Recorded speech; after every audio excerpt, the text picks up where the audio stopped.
नमस्कार, मी पंजाब डक. राज्यात शेतकऱ्याचे फोन आले की या मे मध्ये म्हणजे अवकाळी पाऊस येणार आहे का. तर त्यांचं म्हणणं आलं की आमच्याकडे ऊस आहे, ऊस उन्हामुळे खूप सुकत आहे, तर पाऊस येईल का. तर राज्यातल्या सर्व शेतकऱ्याला सांगू इच्छितो की ज्यांच्याकडे ऊस शेती आहे म्हणून की मे महिन्यामध्ये एक मात्र 13-14 मेच्या दरम्यान एक अवकाळी पाऊस येणार आहे, म्हणून हा अंदाज राज्यातल्या सर्व शेतकऱ्यांनी लक्षात द्यायचा. मग सांगायचं झालं तर 12 मेला तसं तर ती यवतमाळ, नागपूर, चंद्रपूरकडे ते पाऊस सुरू होईल, पण 13-14 मेच्या दरम्यान मात्र राज्यात ठिकठिकाणी चांगला पाऊस पडणार आहे, म्हणून हा अंदाज राज्यातल्या सर्व शेतकऱ्यांनी लक्षात घ्यायचा. मग सांगायचं झालं तर पूर्व विदर्भ, पश्चिम विदर्भ, दक्षिण महाराष्ट्र, उत्तर महाराष्ट्र, कोकणपट्टी, खानदेश आणि मराठवाडा सगळीकडं काय होईल, 12, 13, 14, 15च्या दरम्यान तो पाऊस वेगवेगळ्या भागात पडत जाईल आणि शेतकऱ्याच्या ऊसाला जीवदान ठरणार आहे, म्हणून हा अंदाज लक्षात घ्यायचा. आणि राज्यातल्या सर्व शेतकऱ्याला सांगू इच्छितो की आता पाऊस जवळ आलेला आहे, तर तुम्ही काय करा, सर्वप्रथम बियाणे अगोदर आणण्याच्या अगोदर तुम्ही काय करा, आधी आपले शेतीची कामे करून घ्या. कारण की तुम्हाला एक सांगू इच्छितो, आता जवळपास 38 दिवसात पाऊस राहिला आहे, म्हणून तुम्ही शेतकऱ्यांनी शेतीचे कामे करून घ्या. त्याच्यानंतर राज्यातल्या सर्व शेतकऱ्याला आणखीन एक सांगू इच्छितो की तर हा जो अवकाळी पाऊस पडणार आहे, काही ठिकाणी जोरात पडणार आहे, काही ठिकाणी वारं सुटलं आणि काही ठिकाणी निरंक देखील राहील, म्हणून हा अंदाज ह्या राज्यातल्या शेतकऱ्यांनी लक्षात घ्यायचा.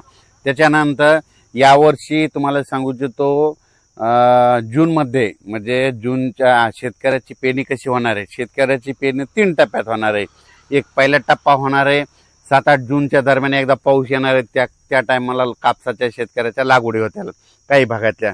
त्याच्यानंतर दुसरा टप्पा होईल 15, 16, 17 दरम्यान जूनमध्ये पाऊस येईल, त्याच्यात काही भागातल्या. आणि तिसरा टप्पा काय होईल जूनच्या शेवटच्या आठवड्यात, म्हणजे 25 ते 29 जूनच्या जे पाऊस येईल त्याच्यात मात्र सर्व शेतकऱ्याच्या पेरण्या होतील, म्हणून हे लक्षायचं. म्हणजे सगळ्यांच्या पेरण्या एका टप्प्यात होणार नाहीत, 3 टप्प्यात पेरण्या होतील, म्हणून हे लक्षायचं. आणि त्याच्यातून जर काही शेतकरी उरले तर 10 जुलै ते 15 जुलैमध्ये पाऊस येईल आणि त्याच्यात त्या शेतकऱ्याच्या पेरण्या होतील. यावर्षी जेमतेम पाऊस पडणार आहे, म्हणून यावर्षी खरीप पण पीक चांगलं येणार आहे.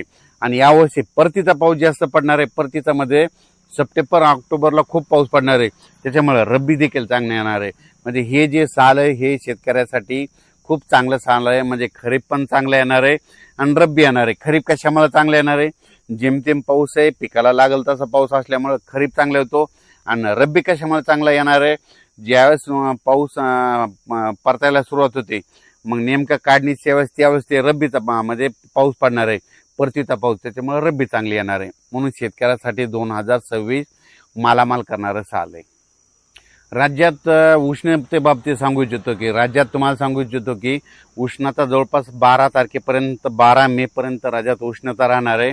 पण त्याच्या मदत काय होणार आहे, अधूनमधून म्हणजे ढगाळ वातावरण राहणार आहे. ढगाळ वातावरण राहण्यामुळे काय होतं, थोडी उष्णता कमी होईल पण मात्र गरमी वाढणार आहे. म्हणून सर्व शेतकऱ्याला सांगू इच्छितो की आपल्या पशुधनाची, पाळीव प्राण्याची, स्वतःची, लहान मुलाची, वयोवृद्धाची काळजी घ्या.